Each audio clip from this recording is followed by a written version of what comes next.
Polytechnic exam में दो बिंदुओं के बीच की दूरी ज्ञात करने के लिए कभी कभी पूछता है, तो सिंपल सवाल नहीं पूछता है। जानते हो क्या पूछता है? पूछता है कि साइन थीटा कास थीटा भी उसी में घुसेड़ देगा, ताकि आपके पास सूत्र याद है सिंपल तरीके का। साइन थीटा कास थीटा भी उसी में घुसेड़ दिया गया। अब आपको त्रिकोणमिति भी जब आता रहेगा तभी ना आप कर पाओगे। तो वैसा ही एक सवाल लेकर आए हैं आपके सामने। लेकिन शुरुआत करने से पहले हम यही कहेंगे कि चैनल ना सब्सक्राइब कर लो, घंटी फंटी दबा लो, अगर रोज़ रोज़ चाहते हो इस तरह की वीडियो तो। नहीं तो कोई बात नहीं है, हज़ारों चैनल फ्री में पढ़ा रहे हैं। देखो अगला सवाल, बिंदुओं ए साइन थीटा ए कास थीटा, ए साइन थीटा कमा ए कास थीटा, ये एक बिंदु है। और दूसरा बिंदु क्या है? ए कास थीटा, ए कास थीटा कामा माइनस ए साइन थीटा। क्लियर? इनके बीच की दूरी बताना है भाई साहब। तो दो बिंदुओं के बीच की दूरी का सूत्र क्या होगा? प और द। ये ट्रिक है। क्या ट्रिक है? प और द। प मतलब पापा और द मतलब दादा। तो आप पहले पापा से कुछ कहिए, अगर नहीं मानते हैं तो फिर दादा से कहिए, कोई ना कोई तो आपकी बात मानेगा ही। अब ट्रिक में इसको कैसे यूज करेंगे? सवाल में दो बिंदुओं बीच की दूरी वाले में करड़ी बनाएंगे।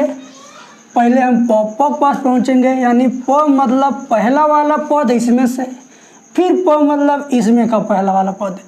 दो जगह पर है लिखा हुआ, इसका पहला माइनस इसका पहला। बस इसका पहला क्या है? ए साइन थीटा माइनस इसका पहला क्या है? ए कास थीटा। लगाएंगे होल स्क्वायर प्लस। पप्पा के पास गए, काम हो गया। अब दद्दा के पास भी चलो। दद्दा मतलब दूसरा और दूसरा, द से दूसरा, द से दूसरा। तो इसका दूसरा वाला पद माइनस इसका दूसरा वाला पद। इसका दूसरा पद क्या है? ए कास थीटा। जब माइनस चिन्ह लगाओगे यहाँ भी माइनस हो जाएगा प्लस ए साइन थीटा होल स्क्वायर। बस पप्पा दद्दा का काम खत्म। अब इनको हम हटा देते हैं और कैलकुलेट करते हैं अपने चीज़ को। कैसे होगा? a माइनस बी का होल स्क्वायर क्या होता है? A square plus b square minus 2a भी करेंगे तो 2a into a square sine theta cos theta. फिर ऐसे आगे बढ़ेंगे हम, प्लस a प्लस बी का होल स्क्वायर करेंगे तो a square plus b square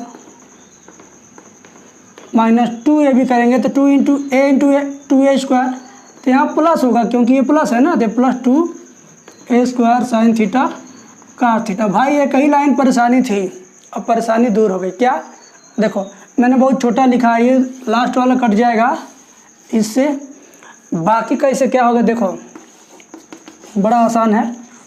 जहाँ पर साइन स्क्वायर यहाँ भी है, साइन स्क्वायर यहाँ भी है, ए स्क्वायर साइन स्क्वायर यहाँ है, ए स्क्वायर साइन स्क्वायर यहाँ है, जोड़ेंगे तो जाएगा 2a स्क्वायर साइन स्क्वायर। ऐसे ही ए स्क्वायर का स्क्वायर यहाँ है, जोड़ देंगे तो जाएगा 2a स्क्वायर कास स्क्वायर। अब 2a स्क्वायर दोनों में से कॉमन ले लीजिए। 2a स्क्वायर कॉमन लिया अपने अंदर, क्या बचेगा? Sine square theta plus cos square theta. इतना लंबा आप लोग करिएगा मत, ये डायरेक्ट आप लिख दीजिएगा 1, ये बाहर निकाल दीजिएगा, आंसर आ जाएगा। मैं तो समझा रहा हूँ। तो 2 बाहर आएगा तो करड़ी 2 रह जाएगा, ये बाहर आएगा तो जाएगा ए।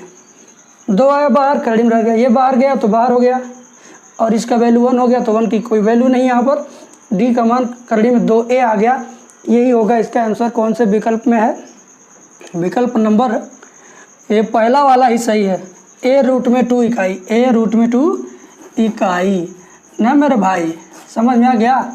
तो दो बिंदु के बीच की दूरी ज्ञात करने के लिए पप्पा दादा वाला ट्रिक याद करना, नहीं तो भूल जाओगे। सरल रेखा में तो बहुत ही अच्छी ट्रिक है, बहुत ही आसान ट्रिक है। बहुत बढ़िया तरीके से सूत्रों को समझाया गया है, अच्छे तरीके से समझाया गया है।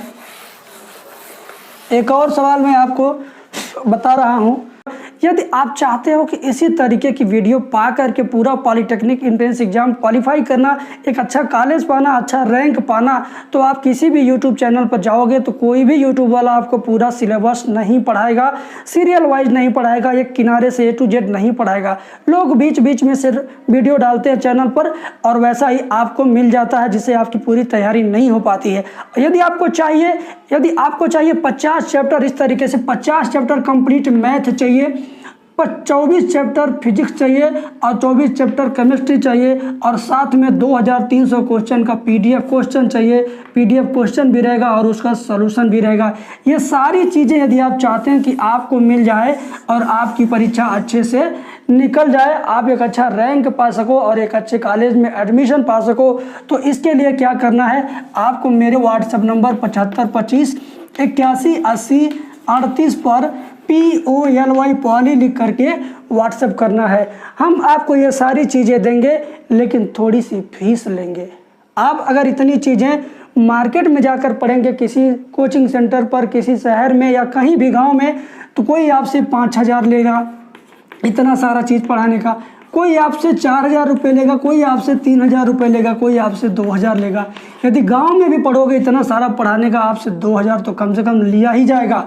तो मैं आपको इतनी सारी चीज़ें दे रहा हूँ, ना 5000 में, ना 4000 में, ना 3000 में, ना 2000 में, मात्र ये सारी चीज़ें हटा दिया जाए तो मात्र मैं आपको 500 रुपये में ये सारी चीज़ें दे रहा हूँ। ये 500 रुपये इतना कम इसलिए रखा गया है कि गरीब से गरीब स्टूडेंट भी इस फीस को पे करके अपनी पढ़ाई कर सके और अच्छे कॉलेज में एडमिशन लेकर के अपना भविष्य अच्छा बना सके। तो ये रहा थोड़ा सा आपके लिए ज़रूरी सूचना, मुझे लगा बताना उचित है तो मैंने बताया। चलिए अब हम लोग सॉल्व करते हैं अगला क्वेश्चन। इसी तरह का इसी लेवल का सवाल है, उस त्रिभुज के केंद्रक के निर्देशांक ज्ञात कीजिए जिसके शीर्षों के निर्देशांक -3 -2 -2 और क्या है -2, 3 और क्या है 3, 2 है। त्रिभुज के शीर्षों के निर्देशांक इतने हैं तो त्रिभुज का केंद्रक का निर्देशांक क्या होगा, त्रिभुज के केंद्रक का निर्देशांक क्या होगा ये बताना है। तो केंद्रक का निर्देशांक ज्ञात करने के लिए भी बड़ा ही आसान ट्रिक है, पापा दादा इसमें भी बहुत काम करेंगे, ठीक है ना। कौन कौन, पापा और दादा। केंद्रक का निर्देशांक ज्ञात करने के लिए हमें पापा दादा के पास चलना पड़ेगा। कैसे, देखो पापा मतलब पहला पहला पहला, तीनों ब्रैकेट से पहला पहला पहला ले लीजिए -3 -2 कितना हुआ -5 हुआ। अब -5 में 3 जोड़ेंगे तो फिर -2 हुआ, बटे में 2 लिखना पड़ता है। फिर दद्दा मतलब इनका दूसरा इनका दूसरा इनका दूसरा, तो -2 और 3 जोड़ेंगे तो हो जाएगा 1, 1 में 2 जोड़ेंगे तो हो जाएगा 3 और 3 के बटे 2 लिखना ही पड़ेगा। तो क्या हुआ, इससे 1 कट गया -1 और ये 3/2 रह गया। यही आपका आंसर है, यही आपका आंसर है। कितना आसान है, कितना आसान है। हर सवाल में कुछ न कुछ इंटरेस्टिंग चीज़ आपको मैं दे रहा हूँ। 1 -1 विकल्प में कहाँ पर मिल गया भैया, -1, 3/2 ये वाला विकल्प इसमें से कोई है ही नहीं। एक बार रीचेक कर लेते हैं। -5 3 करेंगे -2/2 सही है, 3 में 2 जाए 1 तो 3/2 एकदम यही सही है, यही सही है, विकल्प में भले नहीं है, यही सही है। क्योंकि कभी कभी बुक में भी कन्फ्यूजन हो जाता है बेटा। मैं देख लेता हूँ बुक में इसका सलूशन कहाँ पर है, सलूशन दिया भी नहीं है, विवादित चीज़ है वो भी। तो देखो यहाँ पर जो मैंने आंसर लाया यही वाला सही है, बाकी विकल्प में ABCD उल्टा पुल्टा दे दिया है, यही सही है। ठीक है, थैंक यू, फिर मिलते हैं नेक्स्ट वीडियो में।